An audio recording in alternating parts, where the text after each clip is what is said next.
Ya, pemirsa, serangan Iran ke pangkalan militer Amerika Serikat di Qatar berdampak pada aktivitas penerbangan di Bandara Soekarno-Hatta, Tangerang, Banten. Dari mulai penutupan penerbangan Jakarta ke Doha, Qatar, hingga penundaan kepulangan jemaah haji dari Jeddah ke Jakarta.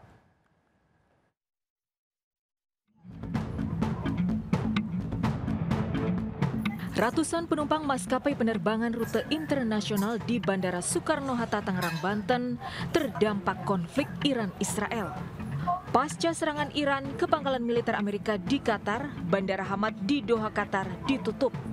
Berdampak pada sejumlah rute penerbangan internasional. Perjalanan beberapa maskapai yang biasanya transit di Doha, Qatar tertunda. Saya mau ke Las Palmas, Spanyol. Rencananya mau lewat Qatar tuh. Tapi nggak tahu ini sampai sekarang dari pagi sampai sore ini belum ada kepastiannya. Bang dari Jakarta ke Doha. Nah, penerbangan dari pagi aslinya dari jam 9. Cuman di cancel dari bandaranya Doha sana. Kemungkinan kita berangkat, Pak. Mungkin berubah schedule. Ratusan penumpang berharap ada solusi penerbangan langsung tanpa transit di Doha, Qatar atau pengalihan lokasi transit ke negara lain. Dari Tangerang, Banten, Hasnugara iNews melaporkan.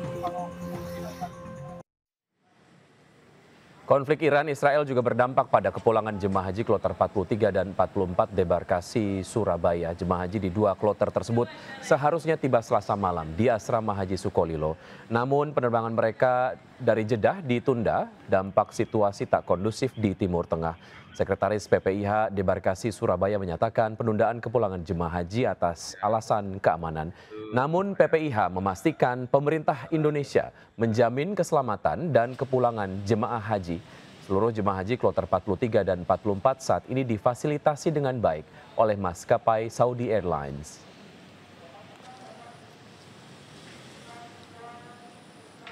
Pemirsa, sebuah kapal tanker yang tengah bersandar di Tanjung Guncang, Kota Batam, terbakar. 4 pekerja tewas dan 5 lainnya luka berat.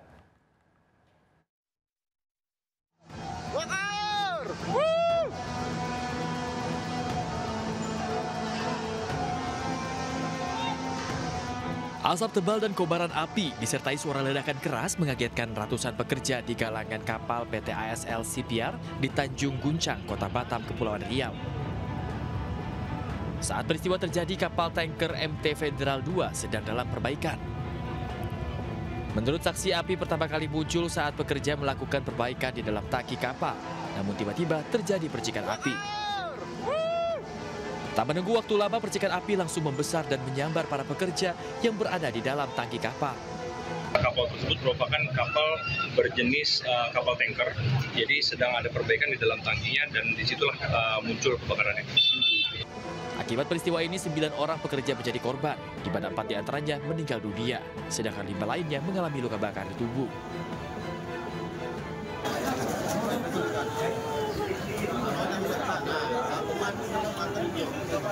Dari Batam, Kepulauan Riau, Gusti Yenosa, iNews melaporkan. Lepas kendali saat melintasi jalanan menurun, sebuah mobil nyungsep di atap rumah warga yang berada di bawah lereng. Penghuni rumah syok saat mendengar bunyi benturan keras. Sebuah mobil tiba-tiba nyungsep dan menghantam atap salah satu rumah warga yang berada di bawah lereng di Jalan Marta Dinata, Kelurahan Gunung Sari Ilir, Selasa sore. Pemilik rumah mengaku masih syok saat menceritakan detik-detik kejadian. Ia sedang berada di dalam rumah ketika suara benturan keras terdengar dari atas. Menurut keterangan polisi, mobil tersebut ditumpangi 3 orang. Kendaraan diduga lepas kendali saat melintasi turunan tajam di pemukiman padat penduduk tersebut. Di dalam mobil ada 3 penumpang, semuanya selamat, tidak ada korban luka. Dugaan awal sopir tak bisa mengendalikan kendaraan di jalur menurun. Proses evakuasi dilakukan oleh sejumlah petugas gabungan bersama warga sekitar. Dengan menggunakan alat berat dan sistem tali untuk menarik mobil dari posisi menggantung di atas atap. Hingga malam hari, warga masih berkumpul menyaksikan proses evakuasi yang berjalan dramatis. Dari Balikpapan, Kalimantan Timur, Mukmin Aziz, iNews melaporkan. Pemirsa, Gubernur Jawa Barat Deddy Mulyadi tersiram air saat menghadiri sebuah acara di Bekasi, Jawa Barat. Pelaku mengaku tak sengaja melakukan tindakan tersebut karena panik melihat seorang anak tergejet.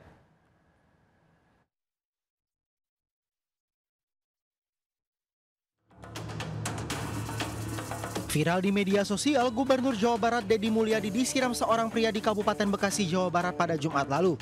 KDM disiram sebanyak 3 kali sebelum naik panggung saat menghadiri acara Abdi Nagri Ngajang Kawarga di Desa Wanasari, Cibitung, Kabupaten Bekasi, Jawa Barat. Aksi ini pun mengejutkan banyak orang hingga membuat suasana tegang sejenak. Berdasarkan pemeriksaan petugas, peristiwa itu bukanlah bentuk penyerangan terhadap KDM, namun pelaku panik karena melihat seorang anak tergencet di tengah kerumunan massa. Pasca kejadian, melalui media sosialnya Deddy Mulyadi membagikan momen pertemuannya dengan pelaku penyiraman. Pelaku pun menjelaskan alasan melakukan tindakan penyiraman dan meminta maaf kepada KDM. Iya, saya di depan istri saya, ini saya pegang botol. Iya, istri saya mau begini, lagi ngambilin kamera, bapak datang tuh. Kata saya, tolong. Itu anak kegencet udah sampai. Ya, kegencet anak siapa? Anak orang, Pak. Jadi saya mau bantuin nggak bisa, saya minta tolong jangan sampai itu udah payah tuh, udah payah tuh anak namanya terlalu banyak. Iya, nah terus kan itu besi kayak gini nih, meletot kan itu ada bocor kecil kayak gitu, dicabut. Nah, saya minta tolong nggak di ini, jadi akhirnya saya ngadirin ini aqua, buka botol gitu-gitu, Pak, tolong Pak. Terkait peristiwa itu, KDM tidak mengetahui jika ada yang menyiramkan air. Selain itu, Deddy juga mengaku tidak mempermasalahkan kejadian penyiraman itu. Pengadilan Negeri Jakarta Selatan menggelar sidang dakwaan Nikita Mirzani atas kasus dugaan pemerasan dan pengancaman terhadap bos perawatan kulit atau skincare. Usai sidang, Nikita Mirzani emosi saat hendak berbicara di depan awak media.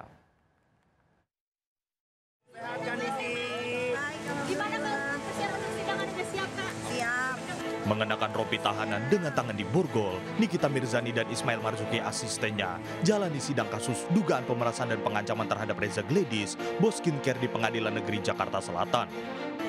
Saya mau ngomong. Ya, Mi, gimana, Mi?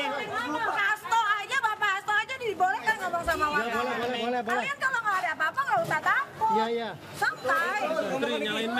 Kepada Bapak Presiden Republik Indonesia, Bapak Prabowo yang terhormat, tolong hukum di negara kita, di Indonesia yang tercinta ini benar-benar diluruskan, bukan diatensi dengan kekuasaan, sehingga tidak lagi memilih mana yang benar dan salah. Saya telah menyelamatkan banyak muka orang Indonesia, saya telah menyelamatkan muka banyak orang karena produk yang berbahaya dan overklaim. Namun penyidik hingga JPU bukannya mendalami atas produk tersebut, malah saya yang ditahan. Kasus bermula saat Nikita Mirzani diduga menjelek-jelekan produk perawatan kulit atau skincare milik Dr. GP, serta diduga melakukan pemerasan hingga miliaran rupiah. Sidang akan dilanjutkan pekan depan dengan agenda eksepsi yang akan disampaikan oleh Nikita Mirzani. Dari Jakarta, Rizky Falufi, iNews melaporkan.